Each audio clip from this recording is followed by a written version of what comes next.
நம்மை கொடுப்போம். தந்தை மகனாவே மகிமை புகழ் உமக்கே, என்றும் வாழ்பவரே நன்றி பலி உமக்கே.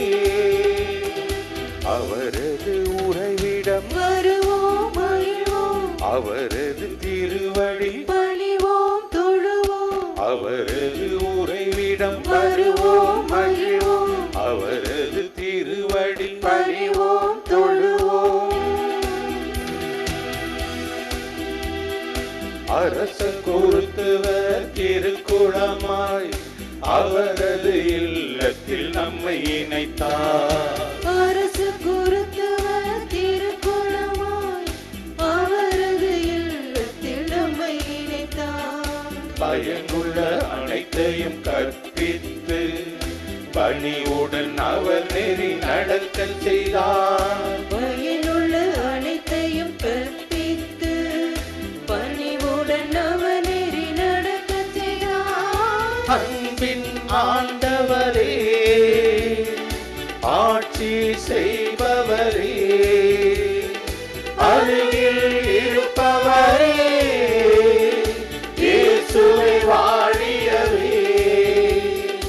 அவரது உறைவிடம் வருவோம் மகிழ்வோம், அவரது திருவடி பணிவோம் தொழுவோம். அவரது உறைவிடம் வருவோம் மகிழ்வோம், அவரது திருவடி பணிவோம் தொழுவோம்.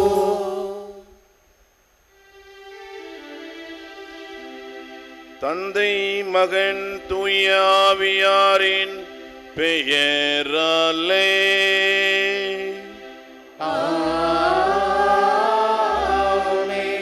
நம் ஆண்டவராகிய இயேசு கிறிஸ்துவின் அருளும் கடவுளின் அன்பும் தூய ஆவியாரின் நட்புறம் உங்கள் அனைவரோடு என்றும் இருப்பதாக.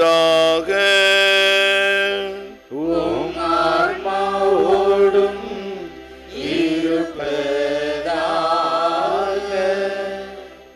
அன்னையின் அன்பு பக்தர்களே, இத்திருப்பலியானது ஆலயத்தில் கூடியிருக்கும் பக்தர்களின் கருத்துக்களுக்காகவும் ஜெயா பிளஸ் தொலைக்காட்சி திருத்தல இணையதளம் மற்றும் அனைத்து சமூக ஊடகங்களின் வழியாக பங்கெடுக்கும் பக்தர்களின் கருத்துக்களுக்காகவும் இன்றைய நாளின் ஒளிபரப்பிற்கு உதவி செய்த நன்கொடையாளர்களின் குடும்ப கருத்துக்களுக்காகவும் நேற்று திருப்பலி எழுதி வைத்தவர்களின் கருத்துக்களுக்காகவும் ஒப்புக் கொடுக்கப்படுகின்றது. மேலும் இந்த ஒளிபரப்பை காணுகின்ற அனைத்து அன்னையின் பக்தர்களையும் இறைவன் நிறைவாக ஆசீர்வதிக்கும் இத்திருப்பலியில் மன்றாடுவோம். Dear devotees, this mass is offered for all the faithful gathered here and those who are participating through Jaya Plus, Shrine Web TV as well as other social media in a special way.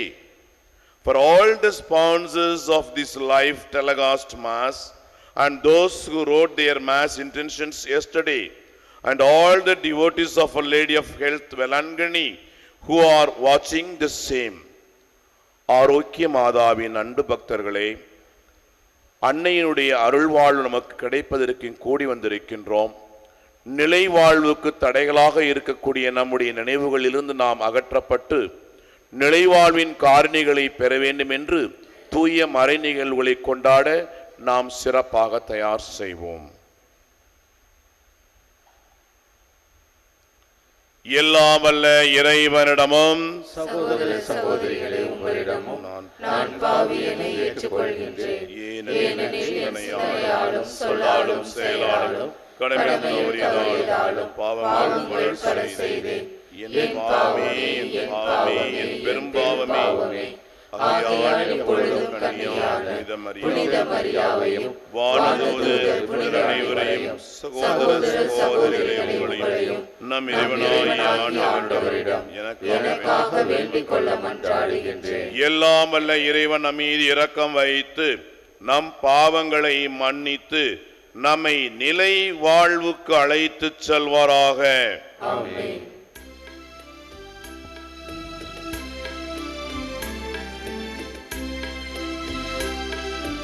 ஆண்டவரே இரக்கமாயிரும்.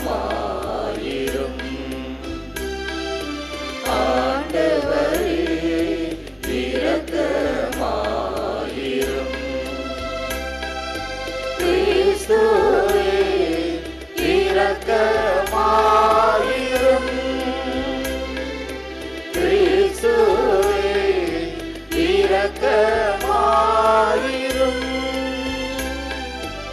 ஆண்டவரே இரக்கமாயிரும்.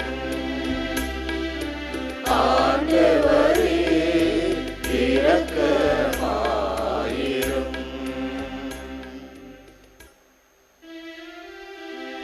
ஜெபிப்போமாக.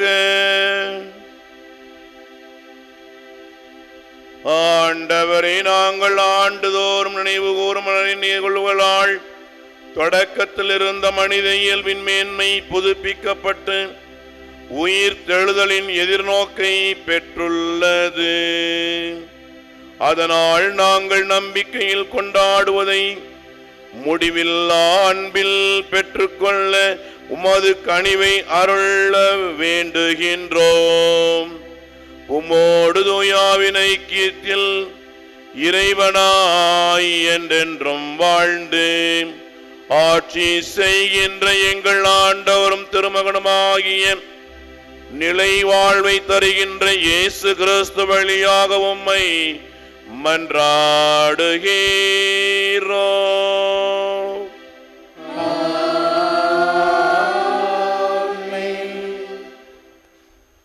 முதல் வாசகம். திருத்தூதர் பணிகள் நூலிலிருந்து வாசகம். அந்நாள்களில் தலைமை குருவும் அவரைச் சேர்ந்த சதுசேய கட்சியினர் அனைவரும் பொறாமையால் நிறைந்து திருத்தூதரை கைது செய்து பொது சிறையில் காவலில் வைத்தனர். ஆனால் இரவில் ஆண்டவரின் தூதர் சிறைச்சாலையின் கதவுகளை திறந்து அவர்களை வெளியே அழைத்துச் சென்று, நீங்கள் போய் கோவிலில் நின்று வாழ்வு பற்றிய வார்த்தைகளை மக்களுக்கு எடுத்து கூறுங்கள் என்றார். இதை கேட்ட அவர்கள் பொழுது விடிந்ததும் கோவிலுக்கு சென்று கற்பித்தார்கள். தலைமை குருவும் அவரை சேர்ந்தவர்களும் அனைத்து இஸ்ரேல் மக்களின் ஆட்சி பேரவையாகிய தலைமைச் சங்கத்தை கூட்டி திருத்தூதர்களை சிறையிலிருந்து கொண்டு வருமாறு ஆள் அனுப்பினார்கள். அந்த ஏவலர்கள் அங்கு வந்தபோது சிறையில் அவர்களை காணவில்லை. எனவே அவர்கள் திரும்பி வந்து, நாங்கள் சிறைச்சாலை உறுதியாய் பூட்டப்பட்டிருப்பதையும் காவலர் வாயிலருகில் நின்று கொண்டிருப்பதையும் கண்டோம். ஆனால் கதவை திறந்தபோது உள்ளே எவரையும் காணவில்லை என்று அறிவித்தார்கள். இவ்வார்த்தைகளை கேட்ட கோவில் காவல் தலைவரும் தலைமை குருக்களும் அவர்களுக்கு என்ன நேர்ந்திருக்கும் என்று மனங்குழம்பி நின்றனர். அப்பொழுது ஒருவர் வந்து, நீங்கள் சிறையில் அடைத்து வைத்திருந்த மனிதர்கள் அதோ கோவிலில் நின்று மக்களுக்கு கற்பிக்கின்றனர் என்று அவர்களிடம் அறிவித்தார். உடனே காவல் தலைவர் ஏவலர்களுடன் கோவிலுக்கு சென்று அவர்களை அழைத்துச் சென்றார். மக்கள் கல்லெறிவார்கள் என்று அவர்கள் அஞ்சியதால் வன்முறை எதுவும் கையாளவில்லை. இது ஆண்டவரின் அருள்வாக்கு. இறைவனுக்கு நன்றி. பதிலுரை பாடல் பல்லவி. திருப்பாடல் 34.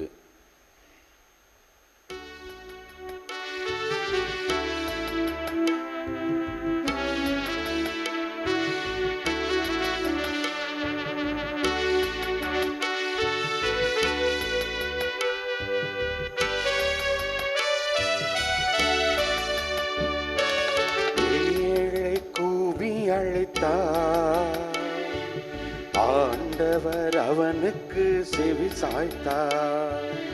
ஏழை கூவி அழைத்தார். ஆண்டவர் அவனுக்கு செவி சாய்த்தார். ஏழை கூவி அழைத்தார். ஆண்டவர் அவனுக்கு செவி சாய்த்தார். ஏழை கூவி அழைத்தார். ஆண்டவர் அவனுக்கு செவி சாய்த்தார். ஆண்டவரை நான் எக்காலம் போற்றுவேன். அவரது புகழ் எப்பொழுதும் என் நாவில் ஒலிக்கும். நான் ஆண்டவரை பற்றி பெருமையாக பேசுவேன். எளியோர் இதை கேட்டு அக்களிப்ப.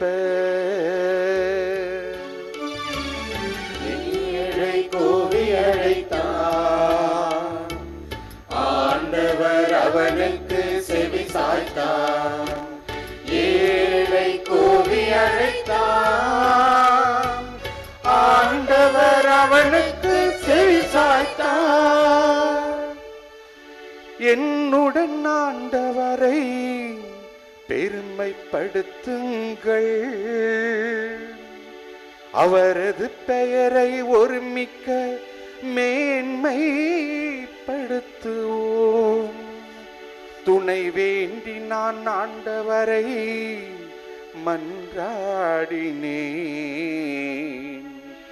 அவர் எனக்கு மறுமொழி பகர்ந்தார்.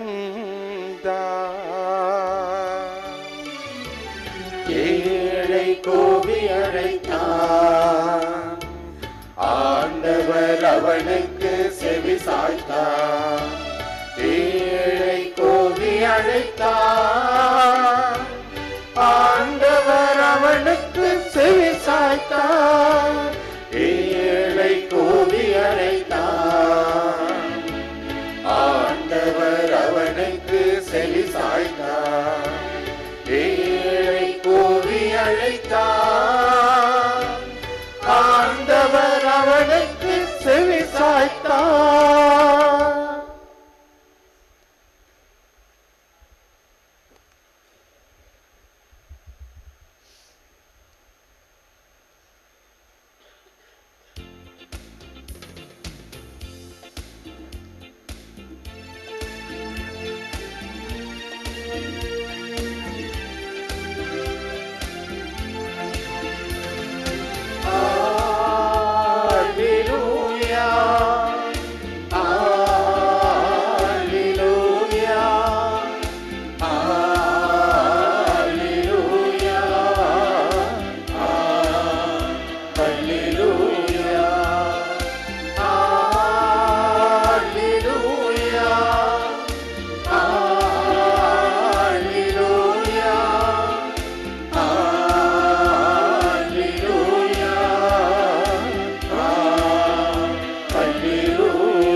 ஆண்டவர் உங்களோடு இருப்பாராக.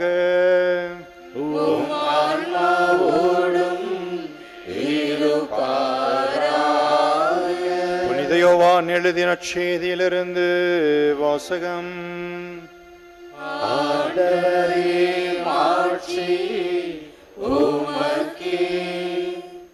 புனித யோவான் எழுதின செய்தி 3ஆம் அதிகாரம், இறைவசனங்கள் 16 முதல் 21 முடிய.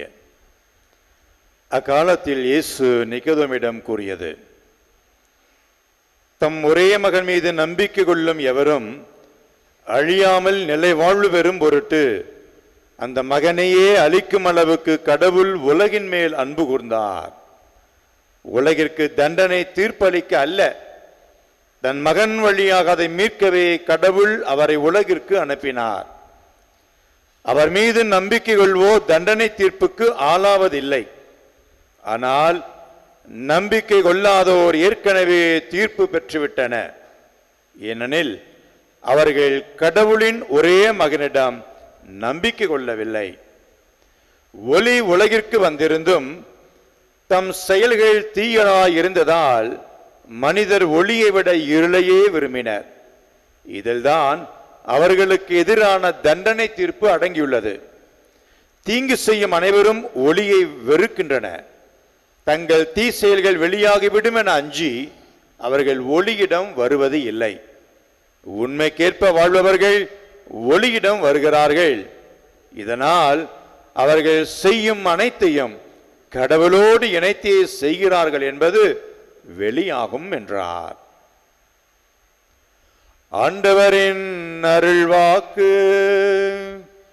கிறிஸ்துவே உமக்கு புகழ்.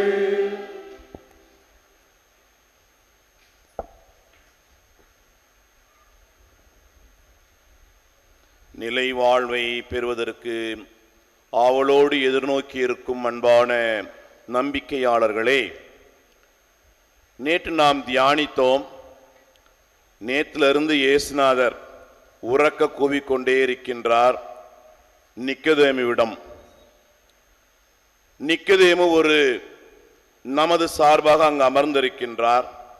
நேற்றிலிருந்து இன்று வரை பேசிக்கொண்டே இருக்கின்றார். நேற்று மறுபிறப்பாவோம் என்று நாம் தியானித்தோம். மறுபிறப்படைய தூய ஆவியினுடைய கனிகளை வாழ்ந்து காட்டி புதிய பிறப்பை நாம் அடைய வேண்டும் என்று நாம் தியானித்தோம். புதிய பிறப்பை எடுப்பதனுடைய நோக்கம் என்ன? புதிய பிறப்பினுடைய வாழ்வினுடைய அர்த்தம் என்ன?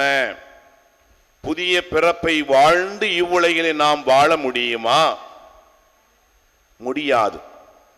புதிய பிறப்பு, புது பிறப்பு என்பது இயேசுவில் தூய ஆவியின் கனிகளை பெற்றுக்கொண்டு நாம் வாழ்கின்ற வாழ்வின் அடையாளமானது. நாம் நிலை வாழ்வுக்கு நாம் செல்ல வேண்டும் என்பதே நம்முடைய எதிர்நோக்கு. அதுவே நம்முடைய நம்பிக்கை.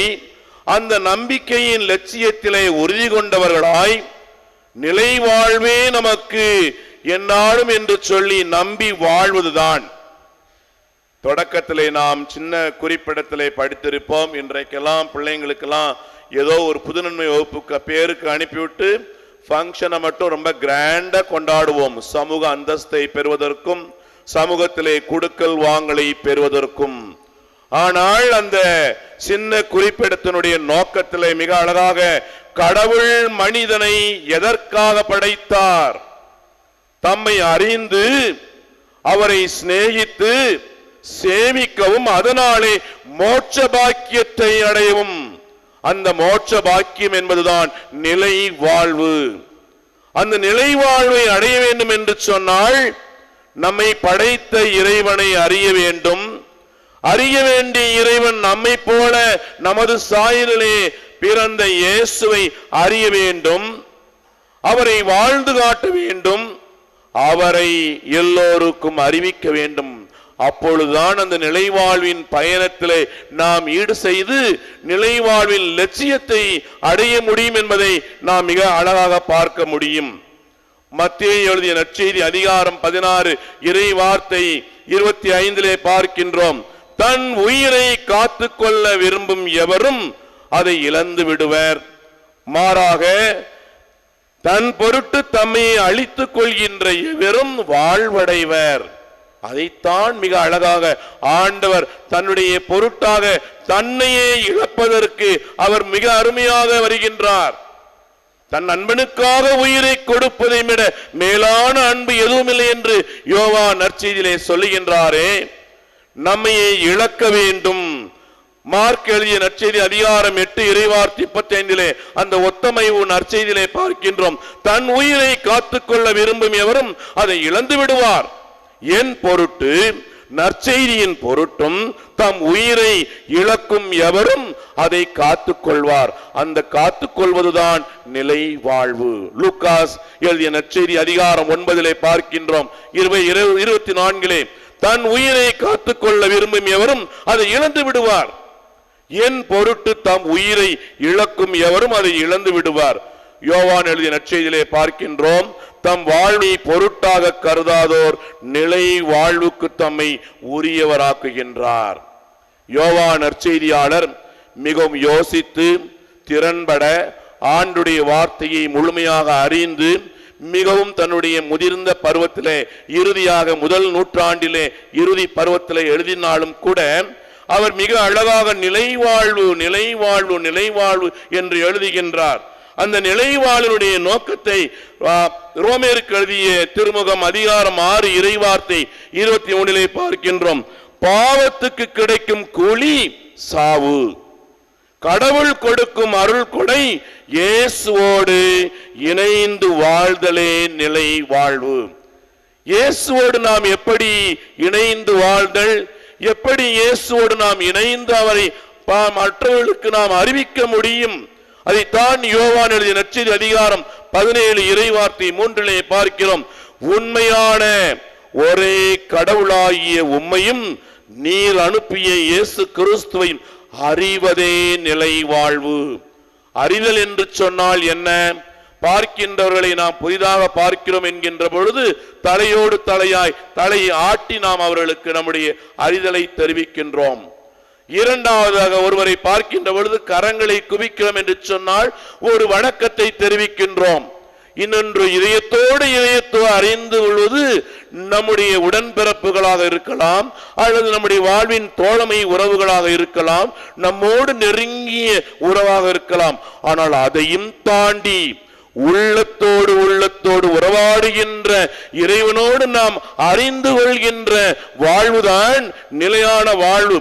இயேசு கிறிஸ்துவை அறிவதற்கு நாம் என்ன முயற்சி செய்கின்றோம்? இயேசுவை அறிந்து கொண்டவர்கள் எத்தனை பேர் விவரித்திருக்கிறார்கள்? பலரும் அறிந்து கொண்டார்கள். சமாரிய பெண் இயேசுவை ஐயா ஐயா என்று இருமுறை கூப்பிடுகின்றார். ஐயோ, இவர் ஒரு இறைவாக்கினராக இருப்பாரோ என்று சொல்லுகின்றார். இறுதியிலே அவருடைய உள்ளன்மையும் அவருடைய உண்மையான அவருடைய வாழ்வையும் அறிந்து கொண்ட பிறகு நீரே மெசியா, நீரே வாழும் கடவுள் என்று அறிந்து கொள்கின்றாள். அந்த சமாரிய பெண் தன்னுடைய வாழ்விலிருந்து நிலை வாழ்வாகி இயேசுவை அறிந்து கொண்டார். ஆனால் யூதாஸ் இஸ்காரியோத், ராயப்பர் ஒவ்வொருவரும் அறிந்து கொள்ள வருகின்றார்கள், பலகீனத்திலே வீழ்ந்து விடுகின்றார்கள். மீண்டும் பலம் பொருந்திய இயேசுனுடைய ஒப்புரவு வழியாக மீண்டும் மீண்டும் நிலைவாழ்வின் பயணத்திலே அவர்கள் உந்தி செல்லுகின்றார்கள். அதைத்தான் யோவான் எழுதிய நற்செய்தி அதிகாரம் 10 இறைவார்த்தை 27-28 பார்க்கிறோம். என் ஆடுகள் எனது குரலுக்கு செவி கொடுக்கின்றன, எனக்கும் அவற்றை தெரியும், அவையும் என்னை பின்தொடர்கின்றன, நானும் அவற்றுக்கு நிலைவாழ்வை அளிப்பேன் என்று சொல்லுகின்றார். ஆம், அருமையான சகோதர சகோதரிகளே, என்றுமே அழியா வாழ்வை பல வழிகளில் பார்க்கின்றோம். அதைத்தான் மிக அழகாக ஆண்டவர் சொல்லுகின்றார். மிக அழகாக தன்னுடைய நிலைவாழ்வு என்று யோவான் சொன்னாலும் மத்திய எழுதிய நற்செய்தி அதிகாரம் 19, மார்க் 10, லூக்கு 18 நிலைவாழ்வை பெற நான் என்ன செய்ய வேண்டும் என்று ஒரு இளைஞன் கேட்கின்றான். நிலைவாழ்வை நான் பெறுவதற்கு என்ன செய்ய வேண்டும்? அவர் என்ன சொல்றார்? 10 கற்பனைகளை பின்பற்றிட்டேன், அந்த 2 கண்பற்றையும் பின்பற்றிட்டேன். அவைகளெல்லாம் சாதாரணமாக ஏட்டு சுரக்காயை போல அவன் வாழ்ந்து காட்டினான். ஒன்றே ஒன்று உன்னிடம் குறைவாக இருக்கிறது, உன்னிடம் உள்ள சொத்துக்களை எல்லாம் பகிர்ந்து கொடுத்து விட்டு வா. முகவாட்டத்தோடு அவன் செல்லுகின்றான். நிலைவாழ்வுக்கு உரியது என்று சொன்னால் அனைத்தையும் இழந்து விடுதல், அனைத்தையும் இழந்து விடுதல். அதைத்தான் பவுலடியார் மிக அழகாக சொல்லுகின்றார். இயேசு கிறிஸ்துவை நான் ஆதாயமாக்கிக் கொள்ள அனைத்தையும் குப்பை என கருதுகின்றேன். கிறிஸ்துவை நாம் ஆதாயமாக்கிக் கொள்ள வேண்டும் என்று சொன்னால் இவ்வுலகத்தில் உள்ள காரியங்களை மட்டுமல்ல, ஆனால் இன்று இயேசுவை நம்முடைய குழந்தைகளுக்கு பெற்றோர்கள் எப்படி நாம் அறிமுகப்படுத்துகின்றோம், அறிந்து கொள்ள உதவி செய்கின்றோம். இயேசுவை அறிந்து கொள்ள உதவி செய்ய வேண்டும் என்று சொன்னால் இன்றைக்கு உலக காரியங்களிலே விடுமுறை காலங்களிலே குழந்தைகள் கராத்தேக்கு போனோம், அடுத்து இன்னும் சண்டை பயிற்சிகளை கற்றுக்கொள்ள வேண்டும், குச்சிப்பொடி நடனம் கற்றுக்கொள்ள வேண்டும். இன்றைக்கு பல பாக்கூஸ் என்கின்ற கணக்கு வேதியியல்களை கற்றுக்கொள்ள வேண்டும் என்று உலக காரியங்களை அறிந்து கொள்வதற்கு நாம் முக்கியத்துவம் கொடுக்கின்றோம்.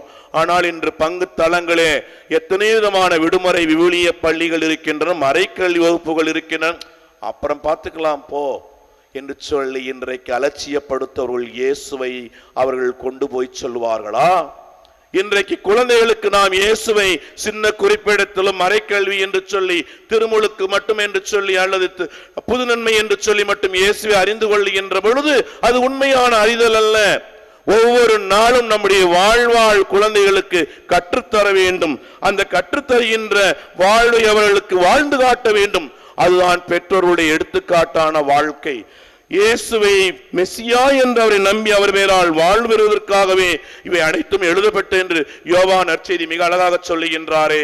ஆம், அருமையான சகோதர சகோதரிகளே, திருமுழுக்கு என்பது நமக்கு ஒரு பாஸ்போர்ட் போல.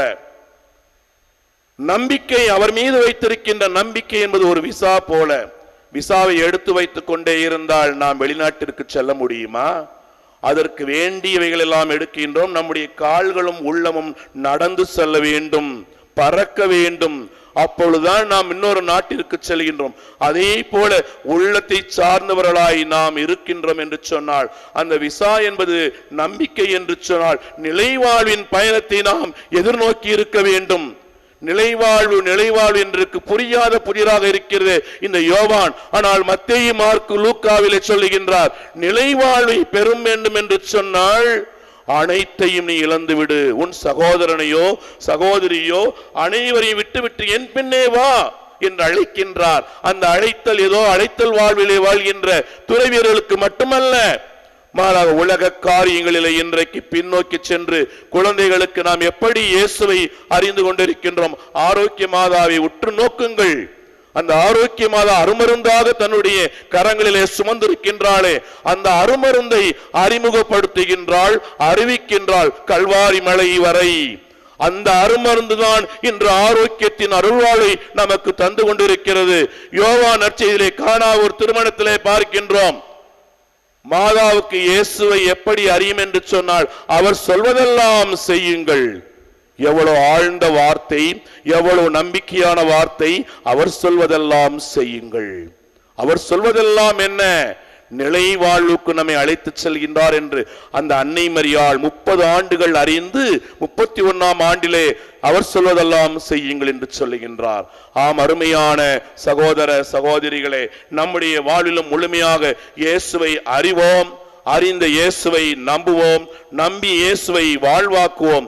இறுதியாக உங்களுக்கு சொல்ல விரும்புகிறேன், பிலிப்பியருக்கு எழுதிய திருமுகம் அதிகாரம் 3:20 நிலை வாழை நாம் நோக்கி செல்வதற்கு அருமையான வார்த்தை, நமக்கோ விண்ணகமே தாய் நாடு, அங்கிருந்துதான் மீட்பராம் ஆண்டவர் இயேசு கிறிஸ்து வருவார் என காத்திருக்கின்றோம். மீட்பராம் இயேசு கிறிஸ்துவை காத்திருப்பதற்கு விண்ணகமே நாம் தாய் நாடு என்று சொல்லி இயேசுவை நாம் அடைய வேண்டும் என்று சொன்னால், நம்முடைய குழந்தைகளுக்கு அறிவிப்போம், நாம் வாழ்ந்து காட்டுவோம். வாழ்ந்த இயேசுவை குடும்பமாய் அறிவித்து வாழ்ந்து காட்டுவோம்.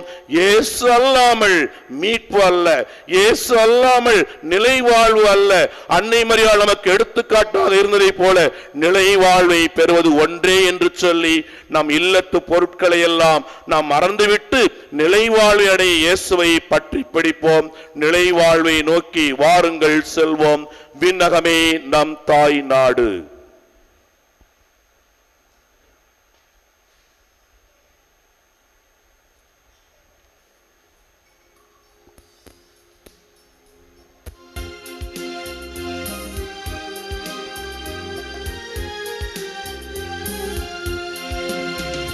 காணிக்கை மலர்கள் கொண்டு வந்தே கனிவாயேற்றிடுவார்.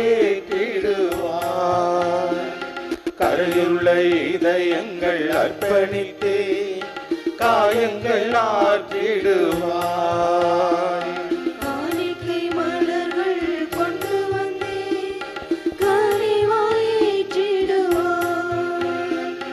கரையுள்ள இதயங்கள் அர்ப்பணித்தே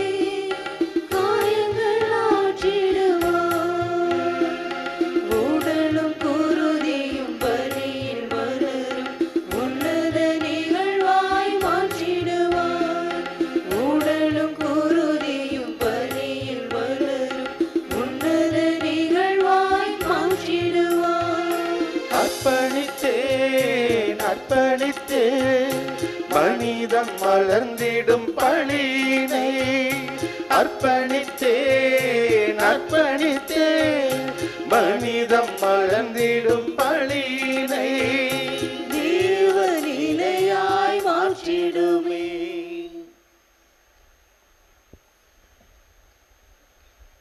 சகோதர சகோதரிகளே, நாம் ஒப்புடுக்கும் இத்திருப்பலி எல்லாம் அல்ல தந்தையாகிய இறைவனுக்கு ஏற்றதாகும்படி ஜெபியுங்கள். ஆண்டவர் தமது பெயரின் புகழ்ச்சிக்காகவும் ஆட்சிக்காகவும் நமது நன்மைக்காகவும் புனித திரு அவை அனைத்து நலனுக்காகவும் உமது கையிலிருந்து இப்பலியை ஏற்றுக்கொள்வாராக. இறைவா, இந்த பலியின் வணக்கத்துக்கு உரிய பரிமாற்றத்தால் எங்களை உமது உன்னதமான ஒரே இறையியல்பில் பங்கு பெறச் செய்ய உம்மை வேண்டுகின்றோம். அதனால் உமது உண்மை அறிந்து கொண்ட நாங்கள் அதை தகுதியான செயல்களால் எமதாக்கிக் கொள்வோமாக. எங்கள் ஆண்டவராகிய இயேசு கிறிஸ்து வழியாக உம்மை மன்றாடுகிறோம்.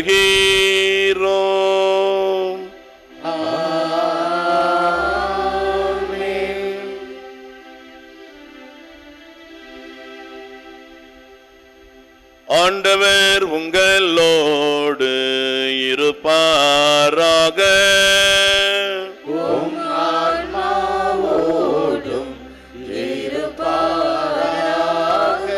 இதயங்களை மேலே எழுப்புங்கள். ஆண்டவரிடம் எழுப்பியுள்ளோம். நம் இறைவனாகிய ஆண்டவருக்கு நன்றி கூறுவோம். அது தகுதியும் நீதியும் ஆனதே. ஆண்டவரே, தூயவரான தந்தையே, உம்மை புகழ்ந்துரைப்பதும் எல்லாவற்றுக்கும் மேலாக எங்கள் பாஸ்காவாகிய கிறிஸ்து பலியான இச்சிறப்பான காலத்தில் உம்மை இன்னும் மிகுதியாக வாழ்த்தி போற்றுவதும் மெய்யாகவே தகுதியும் நீதியுமாகும். எங்கள் கடமையும் மீட்புக்குரிய செயலுமாகும். கிறிஸ்து எங்களுக்காக இன்னும் தொடர்ந்து தம்மை கையளித்து உமது திருமுன் இடையராது வரிந்து பேசி எங்களை பாதுகாத்து வருகின்றார். பலியானவர் இனிமேல் சாக மாட்டார். கொலை செய்யப்பட்டவர் என்றும் வாழ்கின்றார். ஆகவே பாஸ்கா மகிழ்ச்சி பொங்க அனைத்துலகின் மாந்தர் அனைவரும் மக்களிக்கின்றனர். அவ்வாறே ஆற்றல் மிக்கோரும் அதிகாரம் கொண்ட தூதர்களும் உமது மாட்சி புகழ்ந்து பாடி முடிவின்றி பாடுவதாவது.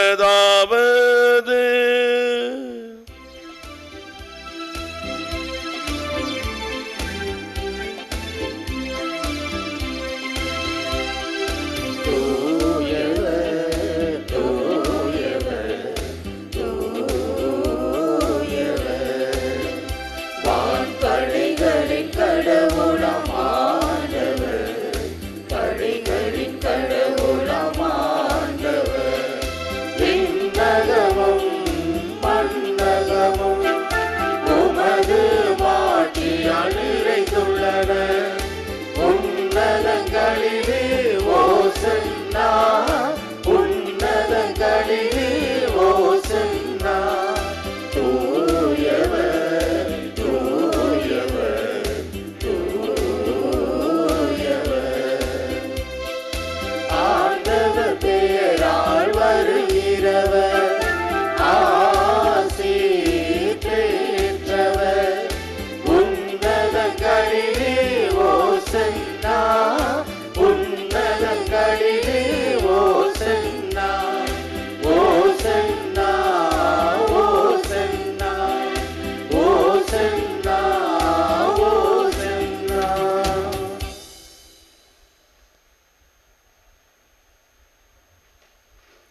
ஆண்டவரே, நீர் மெய்யாகவே தூயவர், தூய்மை அனைத்திற்கும் ஊற்று.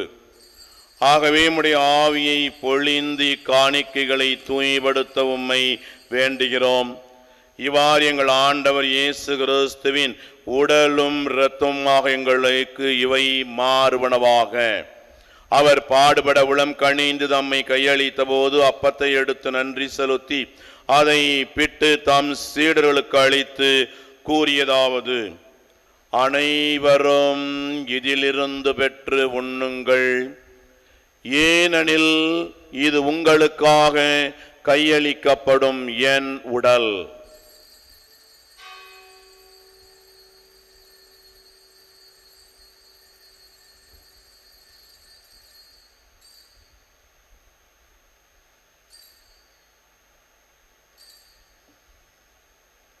அவ்வண்ணமே இரவிருந்தை அருந்திய பின் கிண்ணத்தையும் எடுத்து மீண்டும் நன்றி கூறி தம் சீடர்களுக்கு அளித்து அவர் கூறியதாவது: அனைவரும் இதிலிருந்து பெற்று பருகுங்கள். ஏனெனில் இது புதிய நிலையான உடன்படிக்கைக்குரிய என் இரத்தத்தின் கிண்ணம். இது பாவ மன்னிப்புக்கென்று உங்களுக்காகவும் பலருக்காகவும் சிந்தப்படும். இதை என் நினைவாக செய்யுங்கள்.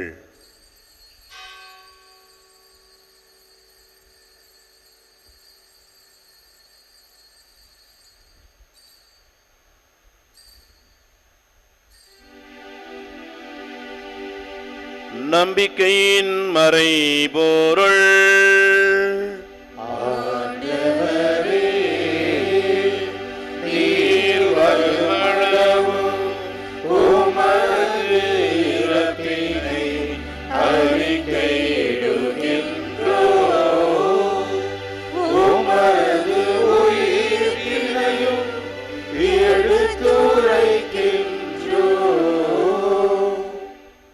ஆகவே ஆண்டவரே, நாங்கள் கிறிஸ்துவின் இறப்பினையும் உயிர்ப்பினும் நினைவுகூர்ந்து வாழ்வு தரும் அப்பத்தையும் மீட்பளிக்கும் கிண்ணத்தையும் ஒப்புக் கொடுக்கின்றோம்.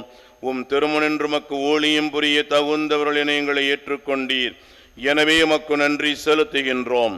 மேலும் கிறிஸ்துவின் உடலிலும் இரத்தத்திலும் கொள்ளும் எங்களை தூய ஆவியார் ஒன்று சேர்க்க வேண்டுமென உம்மை தாழ்மையுடன் மன்றாடுகின்றோம்.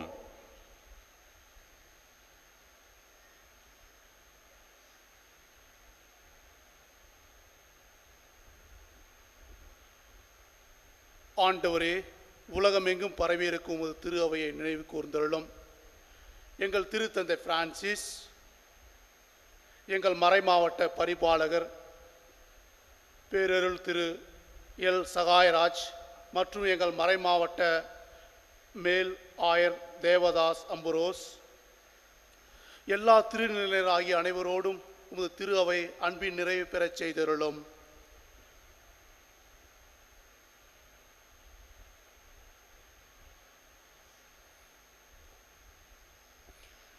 மேலும் உயிர்த்தெழும் எதிர்நோக்குடன் துயில் கொள்ளும் எங்கள் சகோதர சகோதரிகளையும் இறந்தோர் அனைவரையும் இரக்கத்துடன் நினைவு கூர்ந்து உமது திருமுக ஒளியில் ஏற்றருளும். எங்கள் அனைவர் மீதும் இரக்கமாயிரும். கடவுளின் கன்னித்தாயான புனித மரியா, அவருடைய கணவரான புனித யோசேப்பு, புனித திருத்தூதர்கள், இவ்வுலகில் உமக்கு உகந்தவராய் இருந்தோர் ஆகிய புனிதர் அனைவரும் நாங்கள் நிலைவாழ்வில் பங்குகளும் தகுதி பெற்று உம் திருமகன் இயேசு கிறிஸ்து வழியாக உம்மை புகழ்ந்தேத்தும் வரமருள உம்மை மன்றாடுகிறோம்.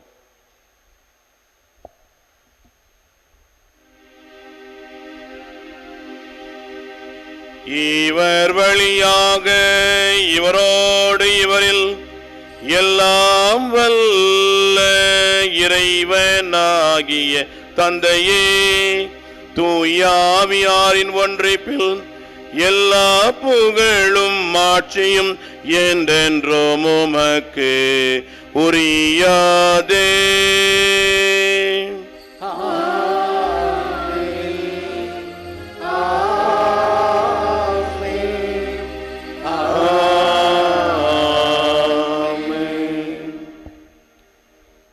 மீட்பரின் கட்டளையால் கற்பிக்கப்பட்டு தேவ படிப்பினையால் பயிற்சி பெற்று நாம் நம்பிக்கையோடு துணிந்து பாடுவோம். விண்ணுலகில் இருக்கின்ற எங்கள் தந்தையே, உமது பெயர் தூயது என போற்றப் பெறுக. உமது ஆட்சி வருக. உமது திருவுளம் விண்ணுலகில் நிறைவேறுவது போல மண்ணுலகிலும் நிறைவேறுக. எங்கள் அன்றாட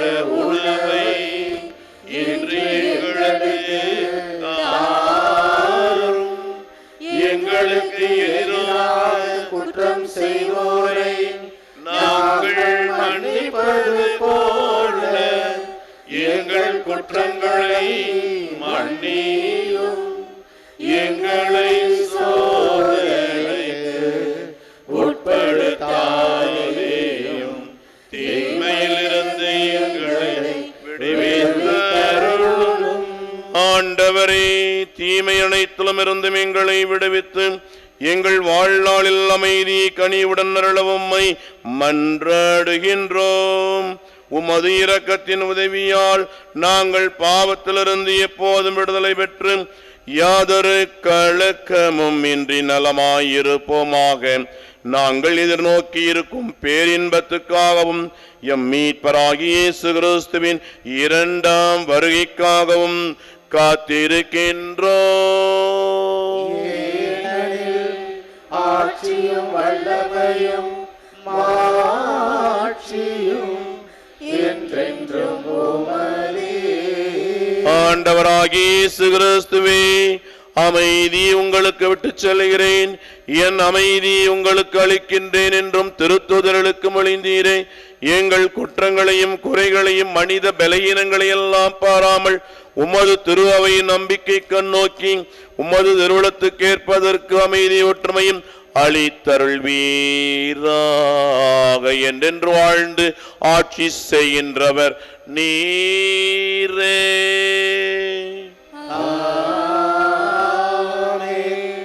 ஆண்டவருடைய அமைதி உங்கள் அனைவரோடு என்றென்றும் இருப்பதாக.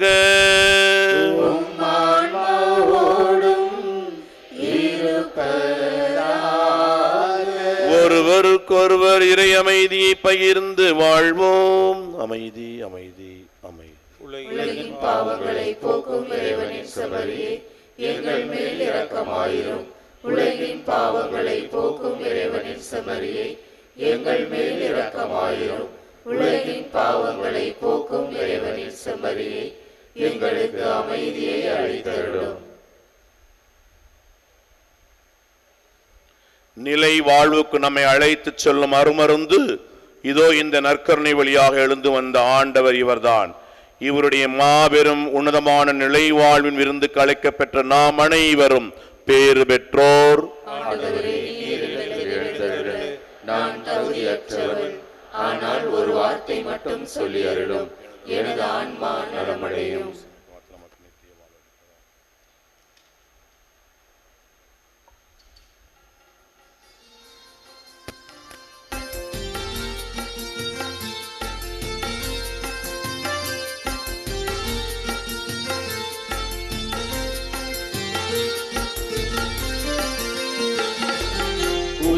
உயிரே இறைவா, உணவின் வடிவில் வருவாய், வாடும் உள்ளம் என்னை தேற்றவா,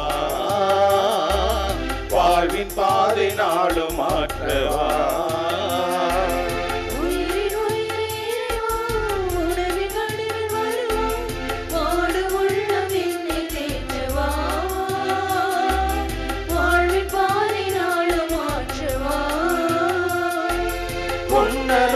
வருகையில் உலகமே மகிழ்ந்திட, உயிரின் உயிரை இறைவா, உணவின் வடிவில் வருவான், வாழும் உள்ளம் என்னை தேற்றவா,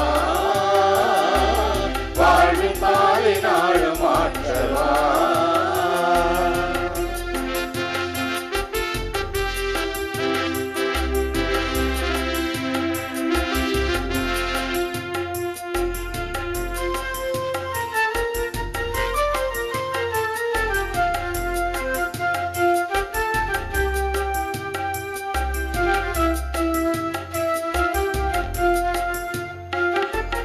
உலகம் வாழ நீயும் உந்தன் உடலை சிதைத்து உறவின் பலியாய் உயிரை தந்தாய்.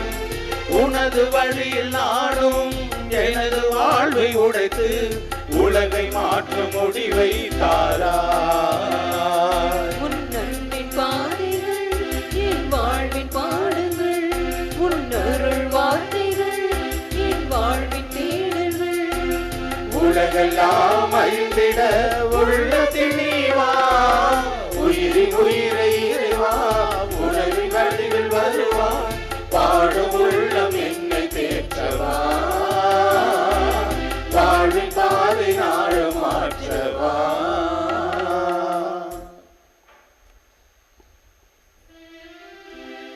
நன்றி கூறி மன்றாடுவோமாக. ஆண்டவரே, விண்ணகமறை நிகழ்வுகளால் நீ நிறைவு செய்தவும் மக்களுடன் கனிவாய் தங்கியிருக்கவும் வேண்டுகின்றோம். பழைய நிலையிலிருந்து வாழ்வின் புதிய நிலைக்கு நாங்கள் கடந்து செல்ல செய்வீராக. எங்கள் ஆண்டவராகிய இயேசு கிறிஸ்து வழியாக உம்மை மன்றாடுகிறோம்.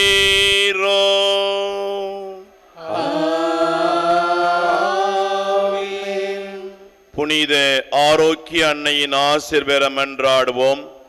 ஆற்றலும் அன்பும் மிக்க இயேசுவை கையிலேந்தி காலமெல்லாம் கடலோரம் காத்திருக்கும் புனித ஆரோக்கிய அன்னையே, இப்பேராலயத்தில் கூடியிருக்கும் பக்தர்கள் மற்றும் இணையதளம் சமூக ஊடகங்கள் வழியாக பங்கேற்கும் அனைவரையும் ஆசீர்வதியும். இவர்களின் மனம் சோர்ந்து போகும்போது பால்கார பாலகனின் பால் குடத்தை பொங்கச் செய்தது போல இவர்களின் மனங்களையும் மகிழ்ச்சியால் பொங்கவையும். இவர்கள் தோல்வியால் துவண்டு போகும்போது நடக்க இயலாத சிறுவனை நடக்க வைத்தது போல இவர்களையும் எழுந்து நடக்க வையும். இவர்கள் துன்பக் கடலில் தத்தளித்து தடுமாறும் போது போர்ச்சுகீசிய மாலுமிகளை கரை சேர்த்தது போல இவர்களையும் கரை சேர்த்தலும். வரம் பெற்று தரும் புனித ஆரோக்கிய அன்னையின் ஆசீர் உங்களோடு என்றும் தங்குவதாக. May Jesus touch you and heal you through the loving hands of his dear mother, Our Lady of Velangani. ஆண்டவர் உங்களோடு என்றும் இருப்பாராக.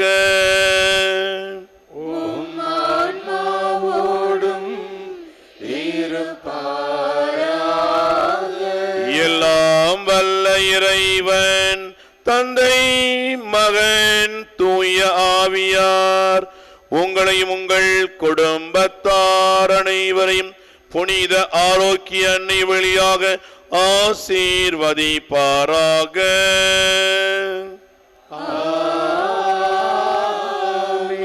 சென்று வாழுங்கள், திருப்பலி நிறைவேறிற்று. அல்லே லூயா, அல்லே லூயா.